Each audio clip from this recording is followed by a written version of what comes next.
Hello, in this video we're going to have a look at a new technique that we haven't looked at before called completing the square that we're going to use with our quadratic equations. It's the third possible method that we can use to solve our equations. We've already looked at factorising and we've looked at using the quadratic formula. It's a third method that we can use to solve equations. It's also really useful for working out the minimum and the maximum values of quadratics, so we will be using it later in the unit. Right, I'm going to start off. We have got some squared terms here. So I've got x plus 3 all squared. We don't what to do with those. We've had a lot of practice recently at expanding brackets. Remember, this is just the same as x plus 3 times x plus 3. We can use whatever method of expanding double brackets we prefer. I'm going to get x squared. I'm going to get plus 3x plus another 3x, and I'm going to get plus 3 times 3. I'm going to get plus 9. I've got this two x terms repeated, so I've got two lots of 3x. So I can simplify it down to x squared plus 6x plus 9. Have a look at the next one. So x plus 4 times x plus 4, and this is going to give me x squared. I'm going to get plus another 4x plus 4x plus 4 lots of 4, 16. I've got this repeated 4x coming through again, so it gives me x squared plus 8x plus 16. It works the same with negative numbers, so x take away 2 times x take away 2, that's going to give me x squared, take away 2x, take away another 2x, and negative 2 times negative 2, it's going to give me positive 4. So again, I've got this repeated negative 2x. Whenever I've got a bracket squared, I end up with a repeated term. So in this case, I've got x squared, take away 2x, take away another 2x, so I'm taking away 4x, and I'm adding 4. Let's have a look. So x plus 3, I square the first term, that's my x squared here, square the 3, I get my 9. If I multiply these two terms together and then double it, I get x times 3, so 3x doubled, I get my 6x. Same with the next one. If I multiply those two terms together, I get 4x, and double it, I've got this 8x term in the middle. Negative 2 times x, so negative 2x, double it, I get this negative 4x. So if you've got this expression with the square, you can just expand it out without using your double brackets. So now I'm going to end up with x times x, x squared, and I'm going to get the product of these two. So 8 times x, 8x, doubled, is going to give me 16x, and then I get my 8 squared plus 64. You can just write those expressions straight down. Why would we want to do that? Sometimes I want to go the other way. These three expressions I've got down here are all special cases of quadratics. They all factorise into a single bracket squared. So normally they're not going to do that, but these three special cases are going to do it. Let's work out how they factorise.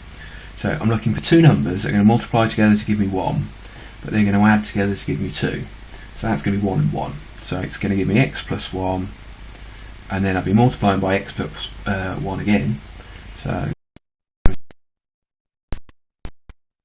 for this one, so I'm looking for two numbers that will multiply together to give me 4, but will add also to give me 4. Well, that's going to be 2 and 2. So that's x plus 2 times. What's going on? So we've got this 4x over here. So if I half that 4x, remember it's going to appear twice whenever I expand my bracket. So x plus 2 squared, multiply the 2 by the x to give me 2x, double it, I get my 4x. So if I half that number, I can write my bracket as x plus 2 all squared.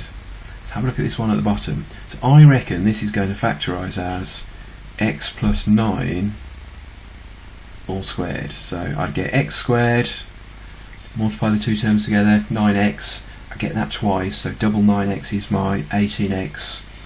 And if I square my 9, I get my 81. It works because I picked these special. Okay. What I would like you to do now is I would like you to have a go at these 4 questions. They are all special cases. They're all going to factorise into a single bracket with a square. So have a look at that number, you're going to be halving it, and it's going to go into your brackets. You're going to get x plus something. It's not something x, it's just x plus a number, all squared. Okay, this is in your attachment, so if you can't see it on screen still, have a look in there. Once you've had a go at the questions, restart the video. Okay, you should have answered these 4 questions. If you haven't done that, repause the video, answer them first before we work through the answers. We are looking for x plus 3 all squared. This one's going to factorise as x plus 6 all squared, so I'm halving my 12 to go into the brackets. I'm going to take this one as x take away 5 all squared, so x take away 5, I'm halving my take away 10, so I'm taking away 5 instead, and this one's equal to x take away 7 all squared. Okay, why do we want to do that? Well, let's have a look at this one. This is another perfect square, so this can go into x plus 4 all squared. So if I expand it, I get x squared, multiply the 2 terms together, 4x, and double it, get my 8x, and then square my 4, I get my 16. So this is another perfect square. This expression down here is really quite similar. I've got the same x squareds, I've got the same number of x's, but I've got a different constant value over there. So it's going to be quite similar to this expression at the top, my x plus 4 all squared, but my constants are going to be different. So if I expanded this out, I wouldn't get to, I'm going to get close but not there. So I need to add on adjustments, and I'm going to call it c. So what have we got? We've got x squared plus 8x plus my 20 is equal to x plus 4 all squared. So let's expand it. We've got x squared, multiply the 4 by the x, 4x, got 2 lots of that. So I've got plus 8x plus 4 squared is 16 plus my constant c. I know that's the bit I had at the top of here. So x squared plus 8x plus 16. I've also got some repeated terms on both sides of my equation. So I've got x squared on both sides. So if I take x squared away from both sides of my equation, I'm just going to cancel them out. So my equation's still in balance. I've got 8x's on both sides of my equation, so if I take 8x away from both sides, my equation's still in balance. So I'm left with 20 is equal to 16 plus my constant c that I'm trying to work out. So if I take away 16, what have I got? I've got 4 is equal to c. So my constant, my adjustment is plus 4. So my x squared plus 8x plus 20 is the same as my squared term plus my constant c, which is equal to 4, so plus 4. That technique is known as completing the square. So I've turned my quadratic into a square plus my adjustment. Okay, let's have a look at another example. Okay, with this one. So we've got another perfect square at the top. This one's going to factorise into x plus 5 all squared. So I've got x squared, 5 multiplied by x, my 5x, double it to get my 10x, square my 5, I get 25. So I'm going to put this expression equal to my x plus 5 squared plus some sort of constant adjustment. Don't know what it is yet, I'm going to work it out. So on the left we've got x squared plus 10x plus 20 is equal to, let's expand the brackets, we get x squared, I've got 5x, double it up, plus 10x, plus I've got my 5 squared, which is 25, plus my constant value. So I've got my x squares on both sides of my equation, I can subtract x squared from both sides, I've got 10x on both sides of my equation, I can get rid of those, I can subtract 10x from both sides of my equation.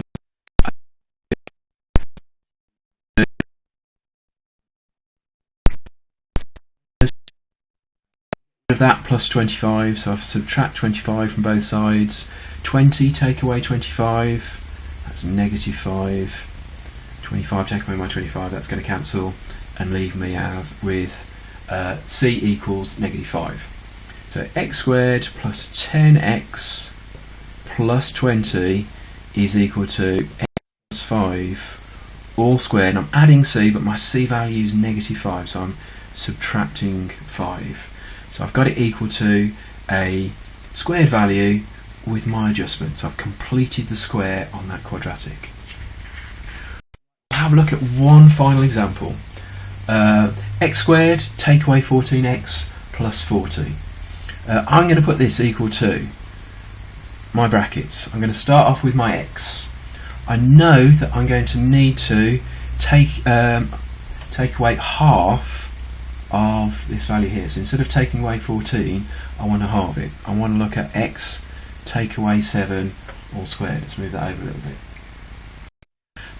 It's not going to work exactly. I know I'm going to need my adjustment just to make sure I come back exactly to my plus 40 term over here. So on the left, I've got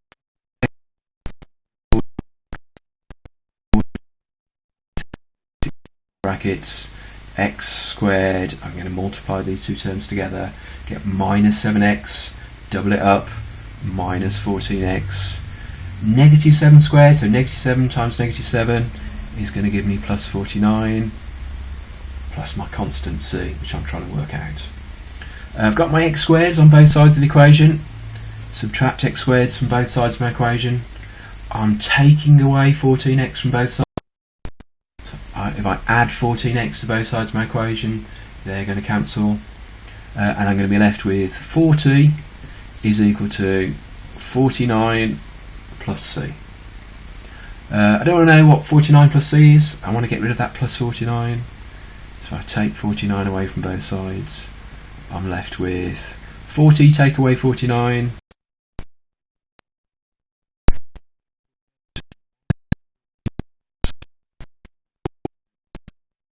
My x minus 7 all squared, adding my c,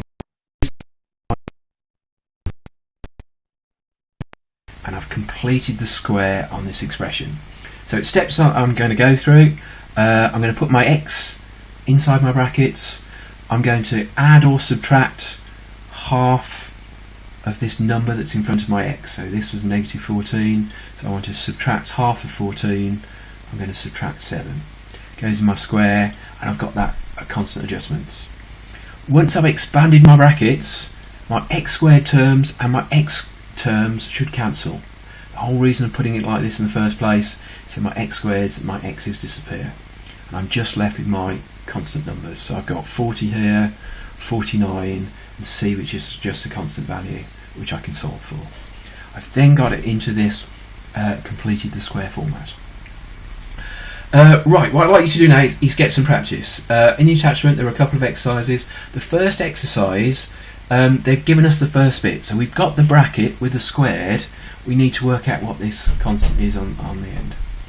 In the second set of questions, in the second exercise, we haven't got that. We've just been given the quadratic, but we need to put it into this complete square format. So we're going to have something, x plus or minus something squared, with a adjustment which we're going to need to work out. Okay, give them a go. If you're struggling, re-watch the video. If not, ping me an email and I will see what I can do to help.